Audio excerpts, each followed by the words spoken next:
G'day mates, it's Bree here. How you doing? It's been a while since we made an episode like this.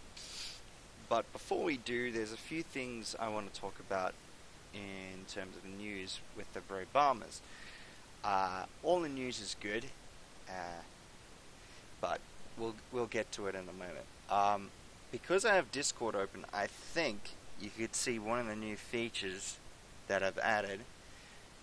I'm going to add to my videos because we're using Discord. It includes a little overlay on the top left-hand corner. You might see little blue icons with my name called Default Closet Dweller or something like that, because that's my name on Discord. um, but this will help determine exactly who is in the call with us and who's talking, because you might notice it's glowing like a light every time I talk, and that's going to be really helpful during recordings, because we got a few members now, and it's going to be kind of hard to tell who's talking and who's what. Another good improvement is I bought a GTX 1070 NVIDIA SharePlay card. I've had some issues with it somewhat. It keeps crashing. I don't know why. It almost makes me want to go back to the Radeon R9. It's that annoying. But anyway, the new graphics card is capable of recording 720p 60 frames per second on Overwatch. It is a very good card. There is something unfortunate though. Because the file sizes are quite ridiculous in size, until I figure out how to reduce the size without damaging the quality, like now limiting it to 30 frames per second 420p, there's nothing I can do to upload those kind of videos yet, until I find out exactly how I can do that. So for right now I'm going to stick to this, and then later on I can expand to doing higher quality stuff. But I think 420 is fine, even though I personally can't stand watching anything under 720p. Anyway, another good step in the right direction is we're planning on we're playing Overwatch at the moment. I do have a bunch of recorded footage, and a trailer is coming up soon. The trailer's I'm not going to do the trailer in the old style I did it, where I literally did a section for each individual member. The way I'm going to do trailers now is going to be a lot easier, where I don't have to wait for every single member to be available to record. I'm just going to do it based on highlights of highlights, which will be the best way to do it. And then, like the normal episodes, will be general just highlights. So trailers will be the best of the best, where episodes will be the best of what I happen to have recorded. And I don't know about that. We'll see. Because I don't really like the idea of having something repeated. But then again, I don't really want to take out the jokes that would originally be in the highlight reel. I don't know. We'll see. I might just make them two separate things. It's like the trailer is like, oh, it's just hilarious for what it is, and then we have the normal episodes. So, like, maybe it's just a special thing that I decide to do. I don't know. I might try and do like one per series. I don't know. We'll see. We'll see how. Whenever I get a stupid idea, I decide to do it, and Overwatch has me inspired to do something stupid. Anyway, the last thing on this list of good news is we're planning to do newer games rather than older games. Uh, I had a talk with a group, and or at least Barmer and Quack, and we all seem to think that the best move is to start recording newer games rather than older games, mainly because a lot of the interest is still going to be with all newer games, current games, ones that are updated, people get excited for. That's the sort of thing that people click on. When it's content based on something like Left 4 Dead, where it's been dormant for eons and no one's played and barely anyone plays it, not many people are going to care about it, unfortunately. But because of the graphics card I got, I can handle not only new games, but I can record it very, very easily, and that's going to be great. We're hoping to get more fans and more people interested in the content by aiming for newer games, really. It's still going to be the same stuff, but just newer games. Anyway, the I think the another bit of good news is hopefully the other members are going to record and put stuff up on YouTube as well. I really don't know when they're going to do that or how they're going to do that. Obama has hinted towards it, but I think is still a little far off.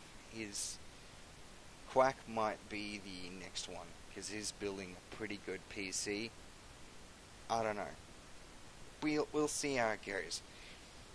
But anyway, this is the project today. You want to have a guess? You want to have a guess? Bam! If you don't know what it is, I'll give you a moment. Let's have a look.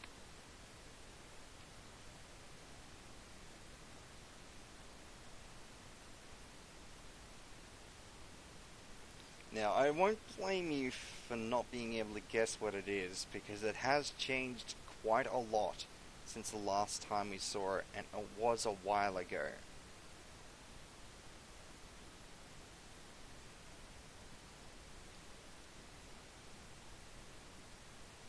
Probably about 2 years ago, come to think of it. Maybe 3.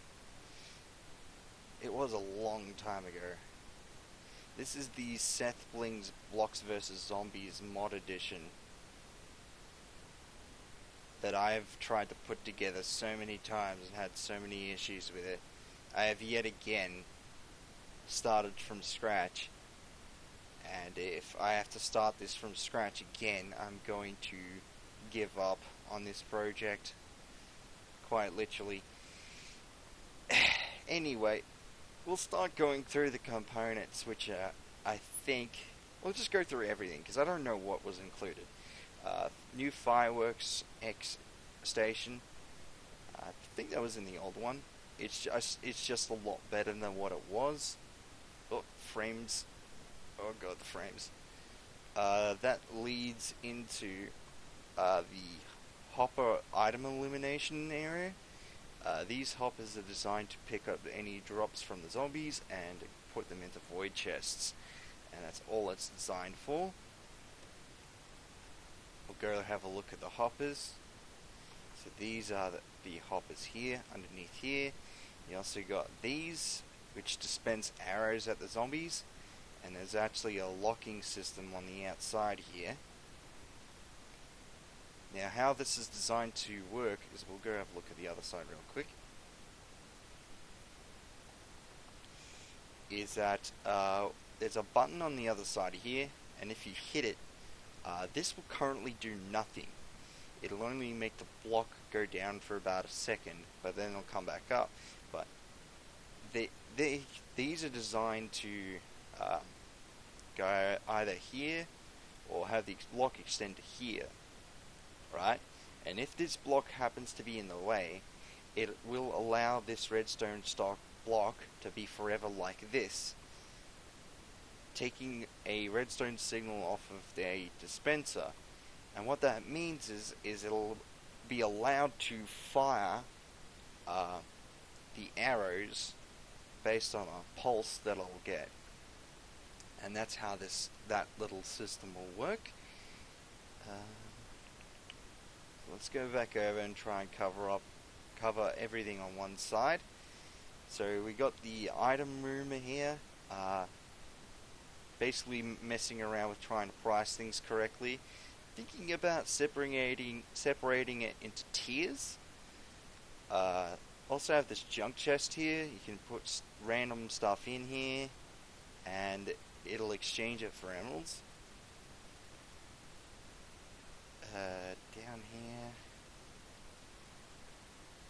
we now have the big tanks. These are full of mob essence, and what that means is this material is what these spawners run off of up here.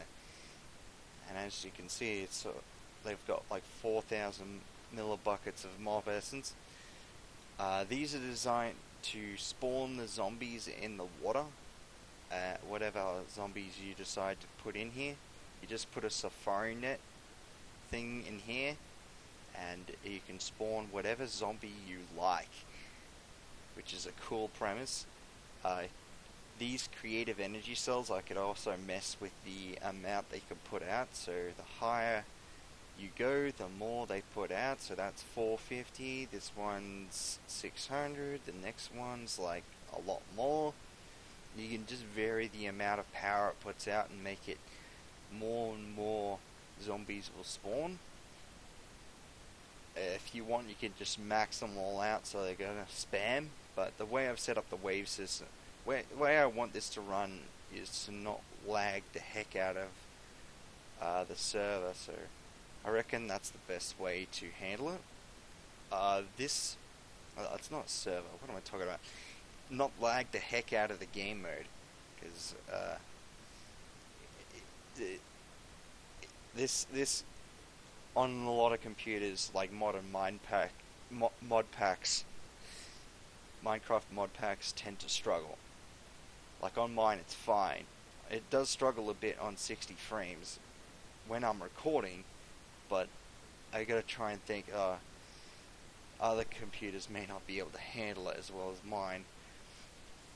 Anyway, we now have the creator mob area. This is where you can create any zombie you like and put them in the zombie spawners. That's right. So if you want to have a custom zombie, you use these eggs here. There's a little note here how you do it. You drop an egg, you put an egg in here, a zombie will spawn. You pick up a muddy helmet. Oh, the frames. And you drop it on him. And if he picks it up, it means he'll pick up anything you give him. These muddy helmets will be able to swap out with anything. They're the lowest durability and worst item I've found in the mod pack. Armor based. So we'll swap it out for just about anything. And once you have him with what you like, what type of zombie you would like him to be, using all these different armors, all these different enchantments, and all these weird and wonderful things, you can capture him with these safari nets up here with this, and then clone him, and then put him in over and over again. And that's I reckon the coolest premise about this, and you can really let your imagination run wild.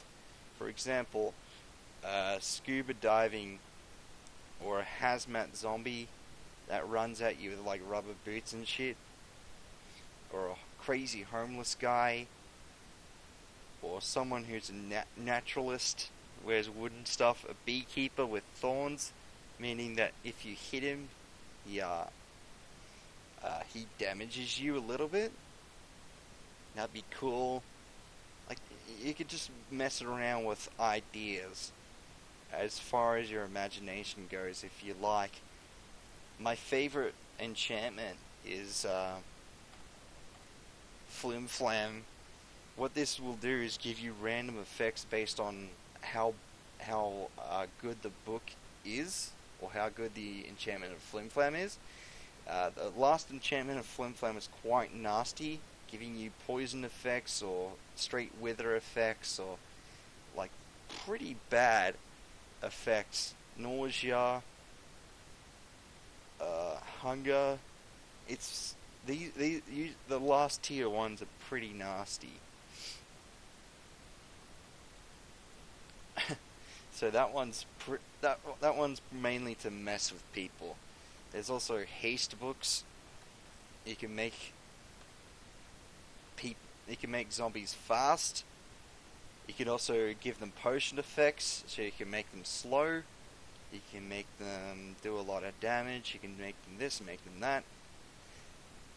There's also this, which is awesome. What you can do with this is put a bunch of redstone on it and make a zombie very, very, very, very fast. Like, ridiculously fast. Even faster than, like, Haste 3 boots with a speed potion. And this I ended up calling him Speedy Gonzalez. Yeah. So the zombie thing is what I think a lot of people will have fun with. This here is a filling station. It's what I use to figure out the spawning system. Basically, there are a whole bunch of spawners under here with zombies, and it's designed to spawn zombies in that room and help fill the system with mob essence. This is just designed to drop buckets and you fill up a tank here. But I think the quickest and easiest way to fill those things up is you just reload the save and do it again, because these things will take forever to fill. I might include 2 more tanks at the back just so you could run it for even longer. Anyway, what else? We then have the a filter system for the grinders. Behind here is a pit. If zombies fall into here, they'll get killed by these grinders, and if it kills them, it gives 2 things. One, it'll pull out the drops from the zombies, and also the mob essence, which they also give. The mob essence is not nearly as much as a copied zombie, so eventually the system will run out, but at least this is a way of like recycling the amount that it does give you and not putting it to waste. It then just goes through a filter system which takes out everything but zombie flesh and sends it up to the victory condition device here. So all this is designed to do is to check if the chest is full of rotten flesh, and if it is, it's going to restart the whole game. The game's over. Now, I think the best way to play this game is to enable people to just come in here every wave and take stuff out. If they do it in between waves, that's kind of cheaty. But if they do it wave by wave, that's fine.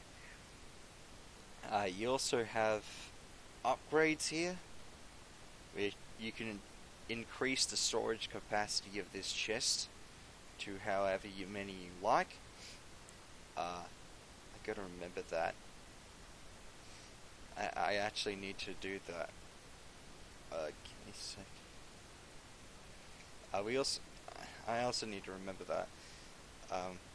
It's for this project over here. I might put that in. This is the overpowered guns area, and I'll turn the sound up a bit. Be kind to your ears, but this is awesome. Minigun Browning. Let's do both. Game mode.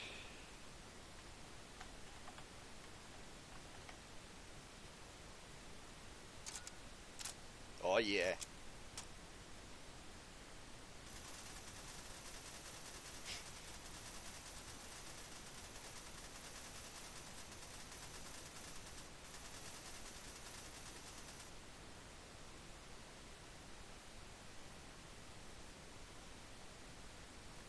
Damn it. Come on, work. There we go.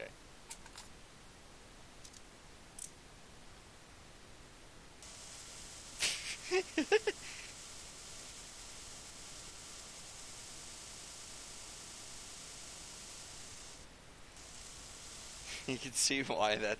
Hopefully now you can see why that's so bloody ridiculous. It's a minigun and a Browning. I mean, that's kinda stupid. Stop giving me miniguns. Come on, man.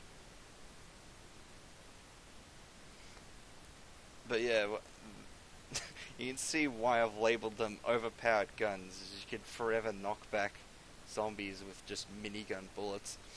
They will run out eventually, but yeah, that's the whole idea about them. What else? Did I miss anything? We also got the enchanting system. Also, I'll just break into here,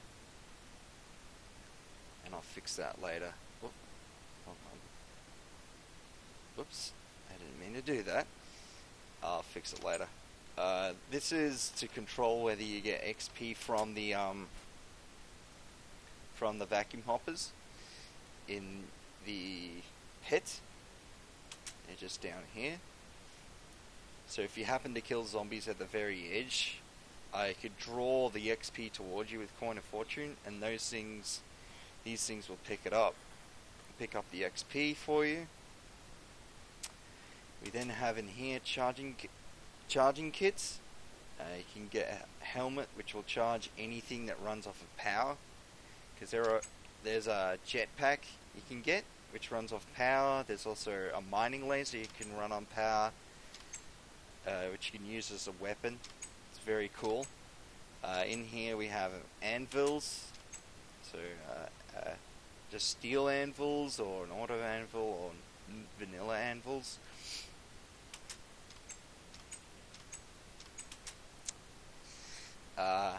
And every one of them is locked off by an arcane door. These require a specific key assigned to the door to unlock. I'm in creative mode, so I can, but I have it. Hopefully it doesn't lag out. I have it in like adventure mode spawn, so you won't be able to do this. Can enchant stuff. Gonna have like books for sale here. That kind of stuff.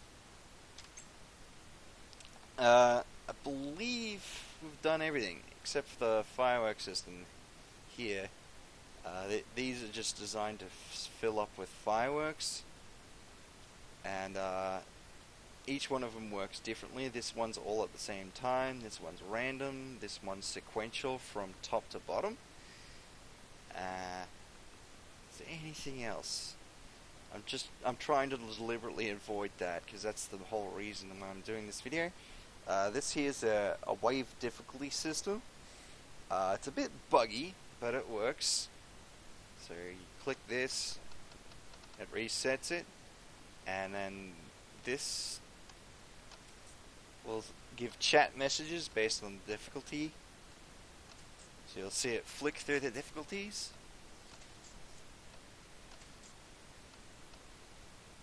And that's all it's designed to do, is just give you chat messages on what difficulty is enabled. Whoa, the frames. And how I can control that is based on the currency amount it gives you through creative barrels that give you a currency. I had previously like barrels of emeralds, and what I could do is these here have a function which allows them to react to redstone only, whether that's high or low. And I can also mess around with the stack size. So basically, I could lengthen or shorten the amount of time that it will give you a set amount of currency for. So if I say, for instance, it was 16, right? If I left it on for about 8 or 7 seconds, it would give you 8 or 7 stacks of emeralds. And I could control the length of a pulse using 2 repeaters, and one of them would have a player interactive, so it would click it so it extend or the pulse and make it harder or easier, because the more currency you've given, the easier the game will be for you to be played. And that's how that system works. We finally get to the coup de grace, and it's still, I could still mess with it and tinker with it, but I think it's fine for what it is. I finally got it completely working. But question is, can you figure out exactly what the hell this thing is? Just like the project before, this is another project that has come back and haunted me.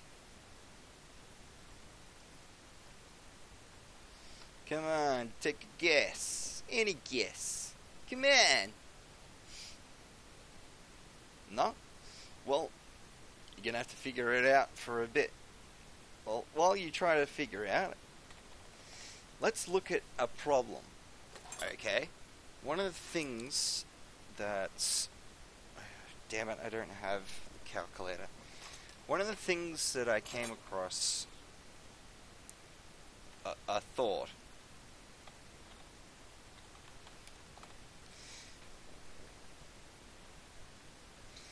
is there's two slots of emeralds. Wait, let's think about this like a combination lock. I finally found it. Right? There are 2 types of emeralds, right? There's blocks and emeralds. So what that means is there's 2 slots. And because it can go all the way up to 64, we're going to say it's 2 slots of 64 numbers. Okay? So 2 times 64, 128 possible combinations. I could be wrong about that equation, but that's the calculator. We then go to the currency mod, and there's roughly about 30 of these. So 30 times 64, so as you can see, 64, right? All of these go up to 64 times. So that's 1,920 possible combinations. Again, my calculations can be wrong, but that's what that is all about. And that's why I want to use a different currency other than emeralds. Not only is there more variance on what I can use, I can make prices fairer, I can make them more broken, I can make it more balanced, all of that because of this new mod that I've added. I think it's a lot better than using emeralds, because I'm restricted to either using blocks or emeralds, and it gets kind of hard to tell exactly where the price is because I have to do math every time. With this currency mod, it's going to be a lot easier, and as you can see, I've put in barrels of it. So I've come across a question: should I install this type of currency down there, or should I keep it to emeralds? But the problem is there's something. The problem with doing that is now you have 2 separate currencies, and you could either balance like the beginner items to emeralds, or I could have it so you could run this machine. But the problem is this machine is kind of slow, at least the way I want it to be designed. So, enough messing around, it's time to dig into the reason why this machine is here. So, first of all, let's walk through the process. You unlock this door with a key specifically designed to it. No other key can work. Now, the problem is once you unlock these doors with an arcane key, you can unlock them forever, as long because you've already unlocked it. Even though if you get rid of the key, So I've made the payment system the key itself, and I can set this to only accept that specific key. Once it does accept the key though, it then goes through to this chest, which then goes through a small pipe system underneath here. So what this does is it's designed to pull anything that is out from this chest. And then it goes to here. It says if something's going through this pipe, it'll send a redstone signal, and then it just gets erased forever. Now once the key goes through, it then activates this redstone alloy wire, which goes off in several directions. But we'll start with this. This is the first component, which is the most important. And what I like to call an interrupting clock. And it's interesting how this works. What this does is when it starts a pulse, and if these blocks are down, it will continue doing a circular pulse as long as they are down. So sometimes it'll run for a really long time, and sometimes it runs for a very short amount of time. And see, it will stay down a lot longer than it did before. So it's very cool how this works. Oh, I forgot to mention what it was. It's a gambling machine. So everything about this is going to be designed to be random. So that one was very, very short. Like, it was barely had time to do one cycle. We then go down to this line here, which is also important. This makes sure that these pistons go down for at least one full cycle. So it makes it fair. That's all that's designed to do, and also does some pistons upstairs for a different device we'll have a look at later. It then goes to this device here. Now what this device is designed to do is randomly decide whether it brings the pistons up or down. So basically, if any of these randomizers have a signal that happen to go through the front, these pistons will stay down. But as you can see, all three of them happen to be off. So what that means is that none of them are like this. All of them are retracted. And that's how I can randomly interrupt the clock. Basically, it has each one of these have a 1 in 3 chance of not allowing this clock to keep running. But because there's multiple, it's sort of a, let's see, 6 times, 3 times 3. So basically like a 3 in 9 chance, I think, of this clock being interrupted. That's basically how this is designed to work.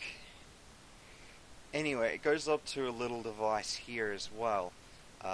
This also has a little clock on top, and it's also activated by the same signal that comes in and gives it a pulse. But what you may notice is that it all leads to this here. This is a repeater, and this is the system I was talking about earlier, where you can adjust repeaters based on one of these activators here. And basically when I click the button, you'll notice that this thing tends to move. And sometimes this little device up here gets stuck. I don't know why. It's annoying when it does. But you'll notice that this little repeater moves. Why is that stuck? It's still working out the glitches and bugs of this system. And basically all this is designed to do is dictate how long these pistons stay down for, and that's all it's designed to do. Like that repeater extends or shortens Right. that repeater extends or shortens the amount of time that those blocks can be down for. And that's what that little repeater's designed to do. And that's controlled by this little clock here. It's also linked up to the same system that I talked about before, the interrupting clock. So that's a very cool device sequence there. So not the this whole system is designed to just be random and do weird things. We then come across a 1 in 3 chance again. Oh no.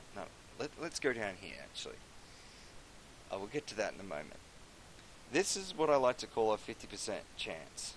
Okay? Now what that means is it has a 50% chance of either going left or right. It's always going to flick. The unfortunate thing is it's always going to flick either left or right, but we'll think about it like a 50% chance, alright? So divide by 2, 25% chance when it goes through.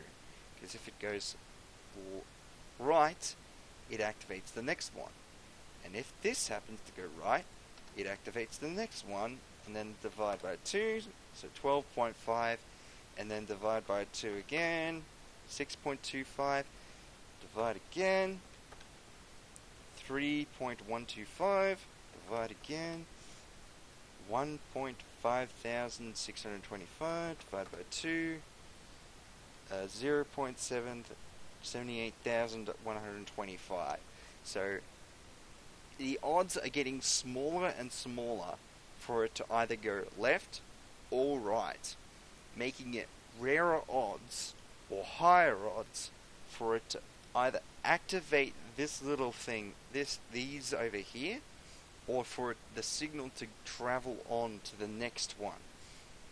And that's how the system is designed to work. The unfortunate thing with that design, though, is that it can stay, with the really rare ones, it will stay either left or right for a very long time. Now, in order to help avoid that, we have this line here, and what this basically is dictating is if it's 1 of 3, it will send these back. It will toggle these back. So it has a 1 in 3 chance of toggling these an extra time other than that one. Because if you notice, each time this one goes off to the right, it's changing the other one. So this line is here just to give it an extra flip, whether it's on or off, making it that much more random whether it gets a signal or not. Then we have a very duplicate system with this system here. This is designed to do the exact same thing.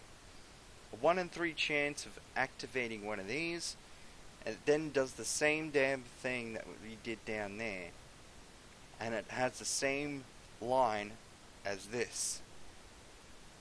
Basically all this does is to dictate whether this piston block is down or not. And that's all that's designed to do.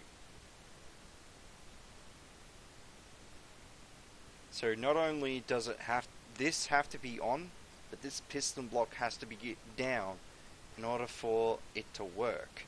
So sometimes it has a chance not to work, and sometimes it does. So it's very complicated how this system works. We then have this little device here, which is the final, I guess the final complicated thing. What this is designed to do is yet again pick 1 of 3, and whichever one of these lights up, it will toggle these left or right yet again. And basically what this is designed to do is one of three of these will light up like this, and if it happens to be lit up once these dirt blocks get in the way, it then travels through and activates a timer, which will send the random ones that happens to be in the dispenser out into a water stream for collection. And I can set these timers to any time. And what I've done is this one's like 0.5 of a second. This one's 1 second. This one's 2 seconds and a half. This one's 3 seconds. This one's 4.5. 4.5 seconds. The time increases as it goes along to 6.5 seconds. The main reason is these three here have the highest tier, highest amount in it, from 100 million credits to 1 billion credits. So these cards I want to drop very few if it ever gets them. So now what we're going to do is let the whole system run by putting these blocks permanently in the way, and you can see how random it is. Can I get out? No, I have to go out through the rooftop. Give me a sec. So we'll start it up. Now it'll permanently run. And it shows you exactly what it's doing. So that's how often the clock will be interrupted every time those pistons retract. We then go down to here. So we'll see these pistons are retracting and unretracting.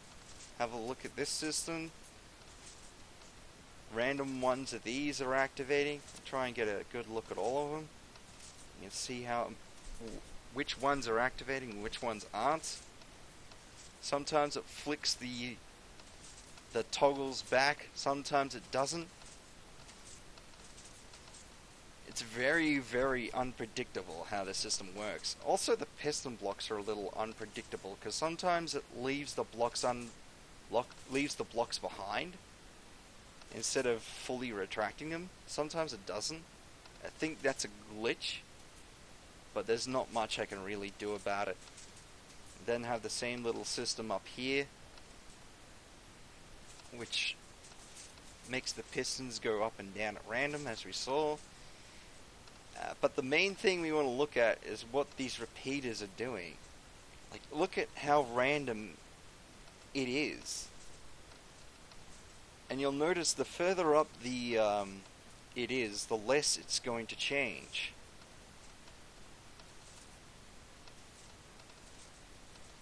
I mean, look at how random it is. And that's exactly what you want out of a good gambling machine. If you want a really bad gambling machine, you want to make it as rare as possible to get the top tier stuff, but you want to give a crap ton of the very small amounts.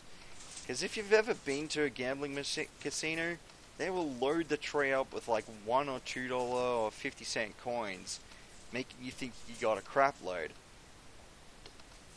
But it wouldn't be the same feeling as getting like a credit card that has like $10 million on it. It wouldn't really feel the same. And that's how casinos like really trick you. It's like they give you a crap load of $2 dollar coins when it's really only worth like $20. But if you go to a machine that drops you like a $100 or a $200 note, it doesn't really feel as satisfying. The brain is just designed to be tricked by majority, I guess. So what I'm going to do is remove these, let it shut up.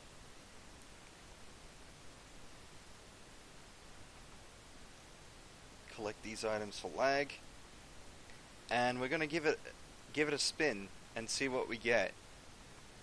See if we get lucky. Alright, what are we gonna get? What are we gonna get?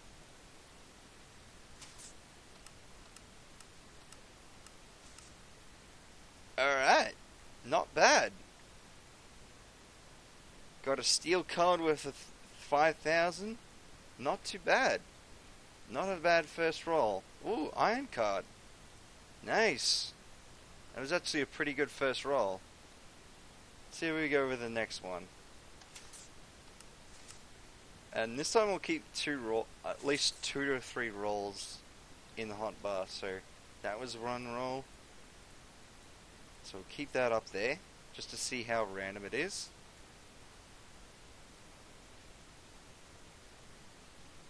Again. Look. Can we get down, please? Oh, this one's a good one.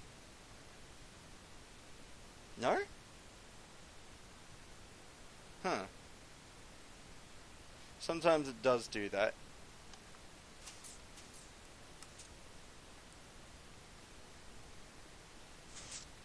That one time we didn't really get much good. That was a pretty crappy roll. Sometimes you get lucky, sometimes you just get ripped.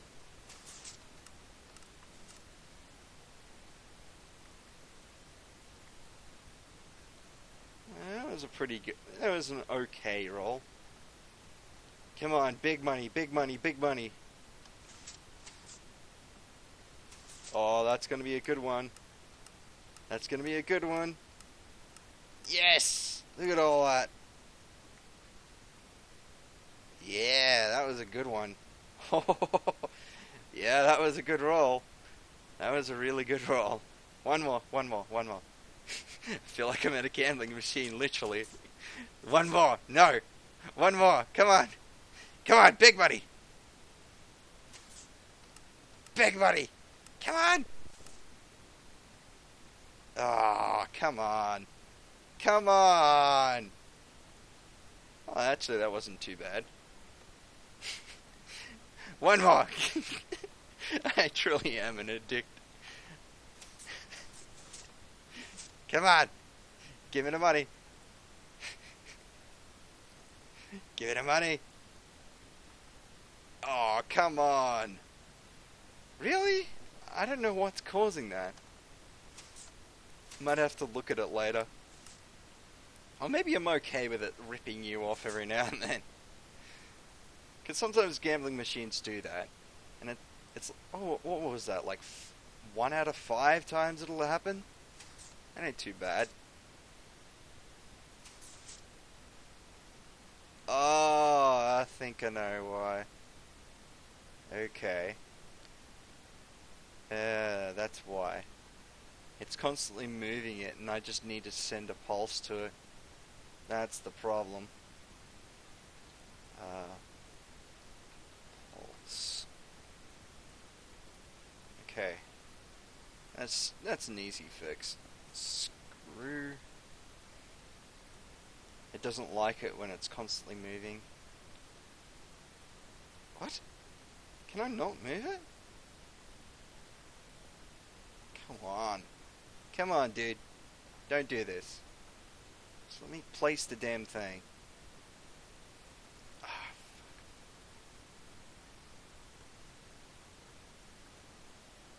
There we go. Okay. That should fix it. One more time.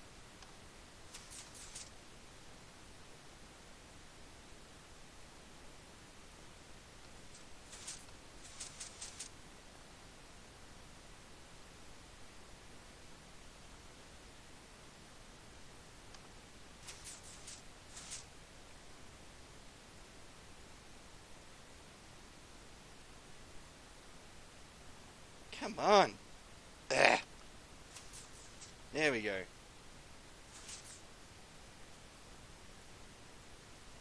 Fuck's sake.